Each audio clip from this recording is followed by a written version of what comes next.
O retículo endoplasmático está presente em todas as células eucarióticas. Ela se apresenta como um grande labirinto de túbulos ramificados e vesículas intercomunicantes que se espalham por todo o citoplasma da célula.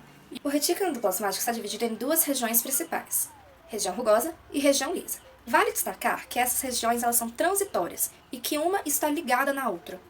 Ele nunca será totalmente rugoso ou totalmente liso, e ele está associado a diversas funções da célula, como a gente pode citar, por exemplo, a produção de lipídios e proteínas, que ocorrem dentro da membrana dessas organelas, e também ele serve para armazenar cálcio, servindo como fonte de armazenamento intracelular. Retículo endoplasmático rugoso, ou granular em alguns casos.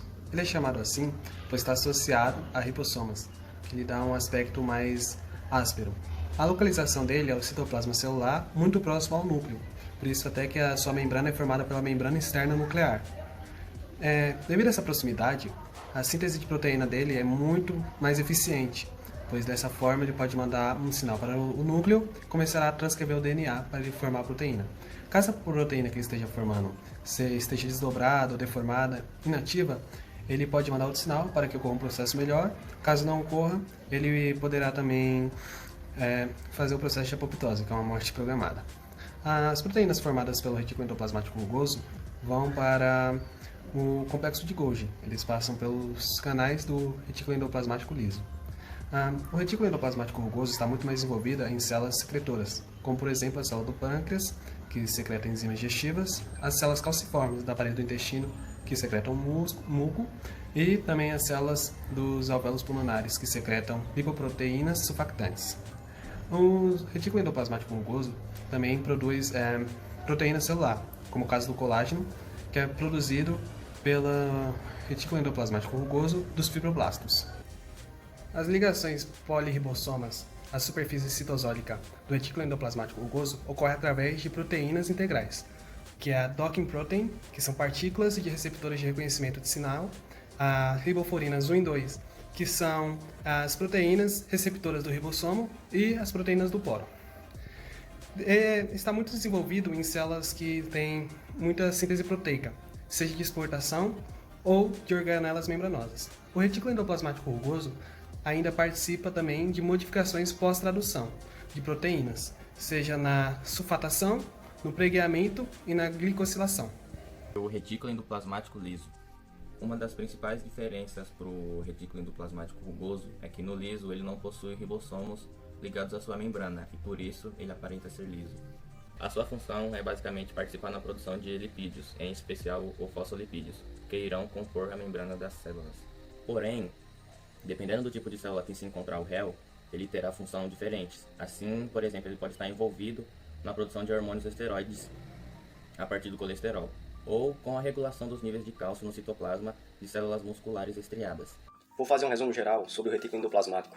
Os conteúdos que serviram como base para esse vídeo foram retirados do livro de Eduardo Roberts, Bases da Biologia Celular e Molecular.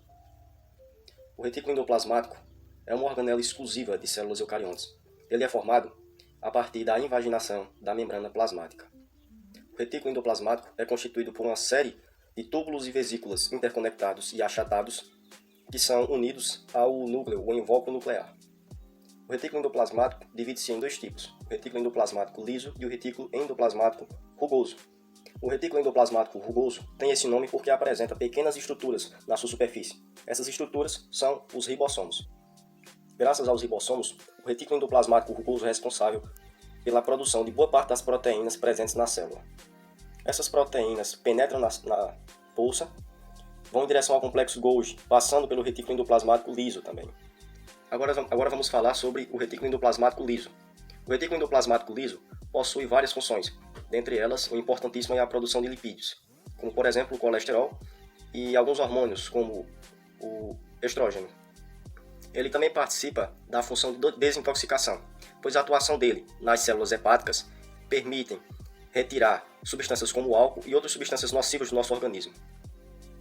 O retículo endoplasmático liso possui também a função de armazenador de substâncias. Tem como exemplo os vacúolos nas células vegetais, que cumprem essa função e são derivados do retículo endoplasmático liso. Bom, depois de vermos um pouco sobre o retículo endoplasmático, suas principais funções e divisões, agora vamos trabalhar algumas questões para fixar o conteúdo. Número 1. A síntese de lipídios ocorre no A. Complexo de Golgi. B. Mitocôndrias. C. Citoesqueleto. D. Retículo endoplasmático rugoso. Ou E. Retículo endoplasmático liso. O item correto seria o item E. Por quê? Vamos explicar primeiro por que não seriam os outros. Por que os outros estão errados nessa questão. O complexo de Golgi, ele é responsável por receber proteínas e lipídios do retículo endoplasmático e ele vai os armazenar em pequenos sacos ou vesículas.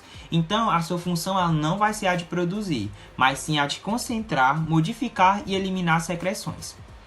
Bom, o item B estaria errado porque as mitocôndrias elas são as responsáveis pelo processo da respiração celular, que vai ocorrer no interior da célula. O item C estaria errado porque a principal função do citoesqueleto ela é de coordenar a distribuição de organelas na célula. E o item D estaria errado porque o retículo endoplasmático rugoso ele é responsável por parte da produção de proteínas da célula. E o item E é o correto porque o retículo endoplasmático liso ele tem como uma de suas funções a síntese de ácidos graxos, fosfolipídios e esteroides. Questão número 2. Uma célula jovem cresce à custa de proteínas por elas sintetizadas. Essas proteínas são sintetizadas A. No retículo endoplasmático liso. B. Na superfície externa do retículo endoplasmático rugoso. C. No interior do retículo endoplasmático rugoso. D. No aparelho de Golgi. Ou E.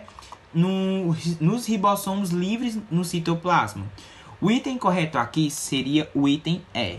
Por quê? Porque os ribossomos livres no citoplasma celular, eles vão produzir proteínas que permanecem dissolvidas no próprio citoplasma. Como, por exemplo, as proteínas que constituem o citoesqueleto, as que atuam no citoplasma e no núcleo celular. Questão número 3. A organela que é bem desenvolvida apenas em células de certos órgãos, como o fígado e gônadas, é A. Complexo de Golgi. B. Lisossomos. C. Retículo endoplasmático rugoso.